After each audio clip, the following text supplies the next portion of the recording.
Merhaba sevgili seyircilerim. Oktay Usta'nın mutfağındasınız. Mutfak araç gereçleri, ekipmanları işlerimizi çok kolaylaştırıyor. Biz aşçılar için kalıplar çok önemlidir. Bugün efendim bu güzel kalıp ile sizlere vişne soslu bir irmik tatlısı yapacağım. Sunumlar çok önemli. Şöyle çevirdiğimiz vakit şuradaki havuzun içerisine vişne sosu gelecek. Geniş tarafta da irmikli bölüm olacak. Kıymetli seyirciler. Efendim tarifimiz son derece kolay. Misafir ağırlayabileceğiniz, çat kapı gelen misafirlerinizi de böyle anında hazırlayabileceğiniz bir tatlı. Bir saat sonra direkt servise hazır. Öyle de bir kolaylığı var. Yani kup bardaklara yaparsanız çok daha kolay sevgili seyircilerim. 1 litre süte ihtiyacımız var. Burada kıymetli seyircilerim 1 litre sütten sonra hemen şuradan sosu atlıyorum, bu tarafa geçiyorum. 200 mililitrelik bardak ile bir parmak eksik şeker. Çok şekerli değil bu. Eğer bir tık şekerli olsun istiyorsanız full doldurabilirsiniz. Ben bir tık azalttım. Efendim burada 8 çorba kaşığı irmik var. Tam bir bardak dolu değil, birazcık az. Burası sevgili seyircilerim. Şöyle bir 50-60 gram kadar beyaz çikolata içerisinde böyle güzel bir tat versin. Burada portakal kabuğu var, şekerli. Bu ne zamandan Oktay'sa derseniz ben sizlere bir portakal kabuğu reçeli yapmıştım. İşte o reçelin kabuklarını şekerle beklettim, kuruttum, kavanoza koydum. İhtiyaç duyduğumuzda çıkartıyoruz. Pastaların, kremalarını, tatlılarda kullanabiliyoruz. Gelelim sosa. Sos son derece kolay sevgili seyircilerim. 2 su bardağı vişne suyu hazır ya da dondurucuda varsa vişneleriniz, onlarla da yapabilirsiniz. 1 çorba kaşığı efendim mısır nişastası. Eğer vişneden yapacaksanız çekirdekleri alınmış vişneleri koyun tencereye. Şekerini, nişastasını koyun. Kaynamaya başlasın. Taneleri var Oktay'sa derseniz problem yok. El blenderından geçirin. Mükemmel bir sos ortaya çıkar. Çok konuştum. Özür dilerim. Bir lokma su içmem lazım. Boğazım kurudu. Alkali su yaptım kendime sevgili seyircilerim. İçinde karanfil, tarçın, limon, nane var. Bismillahirrahmanirrahim. Alkali. Çok güzel bir su oldu. Siz de deneyin.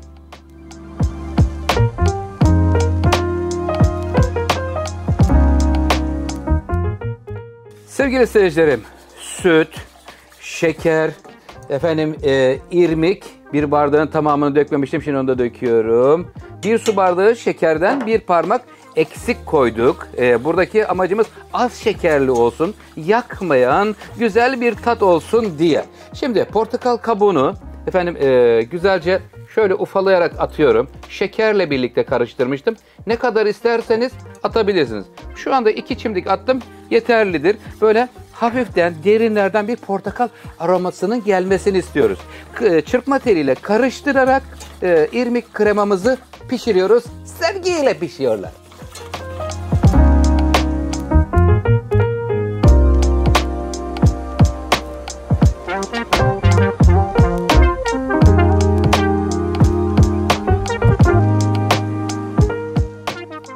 Sevgili seyircilerim, çırpma teliyle karıştırarak irmik kremamızı kaynatıyoruz. Bak, kaynamaya başlayınca böyle ceylan gözü olacak, koyulaşma yapacak. Koyulaşıyor, bakın kıvamını almaya başladı. Kaynattıkça koyulaşır bunun özelliği. Ondan dolayı şimdi doğramış olduğum şöyle 50 gram kadar çikolatayı içerisine ekliyorum. Beyaz çikolatayı hemen şöyle bir karıştırıyorum. Beyaz çikolata anında eriyor. Erir misin canım rica etsem? Sevgiyle eriyor. Burası eridi, tamam. Ocağın ateşini kapatıyorum ve hemen şimdi püf noktasına geçiyoruz. Getiriyorum, şuradan hemen birazcık soğuk su alıyorum. Şöyle bir soğuk suyu kalıbın içine dolandırıyorum. Fazlasını akıtıyorum ve getirip hemen tezgaha alıyorum. Aldım. Ondan sonra son bir kez daha çikolatanın eridiğinden emin olmak istiyorum. Çünkü parça kalmaması lazım. Parça kalırsa kalıba yapıştırır. Ondan dolayı. Burası tamamdır. Sevgiyle şimdi kalıba geçiyoruz efendim. Hazır mıyız? Döküyorum. Sudan geçirmiş olduğumuz kalıbın içine irmik kremamızı, portakallı ve çikolatalı, üzeri de vişneli olacak. Şimdi güzelce hepsini buraya alıyorum. Ondan sonra şöyle sallıyoruz ve bulunduğu ortamda bekletiyoruz. Soğuyacak. Buzdolabına kaldırabilirsiniz. Bir yarım saat sonra servise hazır hale geliyor. Üzerine vişne sos gelecek çünkü. Burası hazırdır. Canım şöyle sallayalım, düzlensin.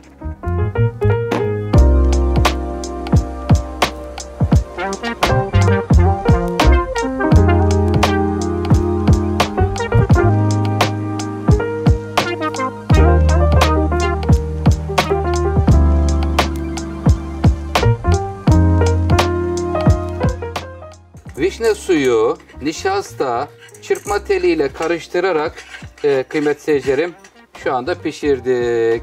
Bir taşım kaynaması yeterli olur. Bakın şu anda kaynamaya başladı. Canım kaynar mısın? Bakın görüyor musunuz? Sevgili seyircilerim, çikolata sos koyabilirsiniz. Vişne sos, çilek, frambuaz hepsi olur. Yaban mersini, Allah ne verdiyse sevdiğiniz bütün sos çeşitlerinden yararlanabilirsiniz. Kaynadığı anda tamamdır. Kaynadı ve ocağın ateşini kapattım. Kıvamı bakın şu anda görüyor musunuz? Akıcı. İlk sıcaklığı hemen şöyle çıkıyor. Biz de hazırlamış olduğumuz kıymetli seyircilerim ne yapıyoruz?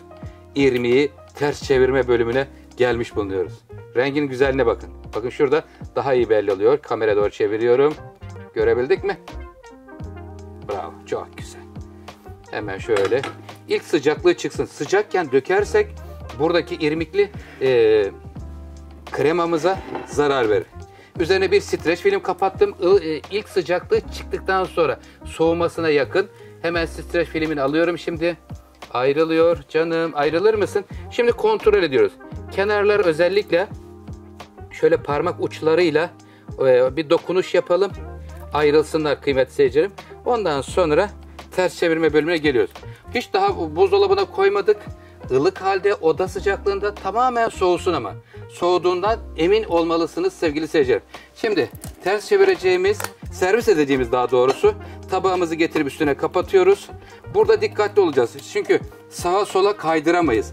Tek seferde ters çevireceğiz. Ondan sonra da bir daha oynatmayacağız. Hazır mıyız? Döndürüyorum.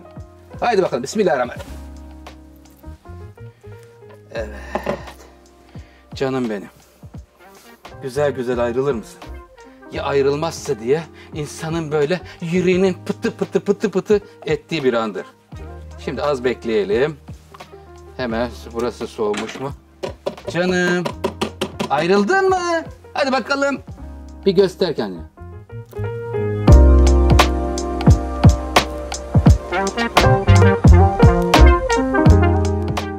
Sevgili seyircilerim, biraz önce ters çevirdim, denedim, çıkaramadım, geriye aldım. Şimdi şu kenarları yeniden bir daha oynatıyorum. Yani şuraları var ya bakın, şuraları bir aralıyoruz. Çünkü tam anlamıyla soğumadığı için tekrar onlar gidip kenarlara yapışabiliyor. Onları şöyle ortaya doğru çektikten sonra hemen elimi hızlıca tutacağım. Yeniden ters çevireceğim. İkinci denemeye geçiyoruz. İnşallah bu defa başarırız.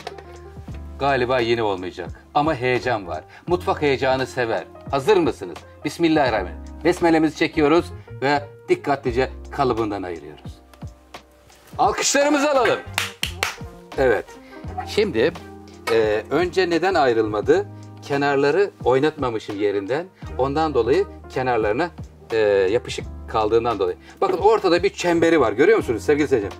Bu çemberin içerisine hazırlamış olduğumuz ilk sıcaklığı çıkmış, ılık hale gelmiş olan vişne sosumuzu döküyoruz. Vişne olur, çikolata olur.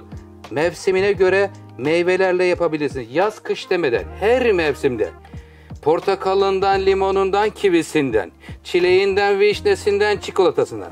Allah ne verdiyse her mevsim yapabileceğiniz bir tatlı, misafir ağırlamada da işinizi çok kolaylaştırır kıymetli seyircilerim. Evet, şimdi hemen şöyle hafiften sallıyorum. Canım, hemen dengeleyelim ve şimdi soğumaya bırakıyoruz. Buzdolabında çileklerim var. Kenarlarına çilekler koyacağım. Güzel böyle süslenmiş. Ondan sonra da sofrada yerini almış olacak kıymetli seyircilerim. Güzel oldu. Bekliyoruz. Bu artık tamamen odasına geldikten sonra buzdolabına kaldırabilirsiniz. Streç koymayın, yapışır. Çok güzeldi.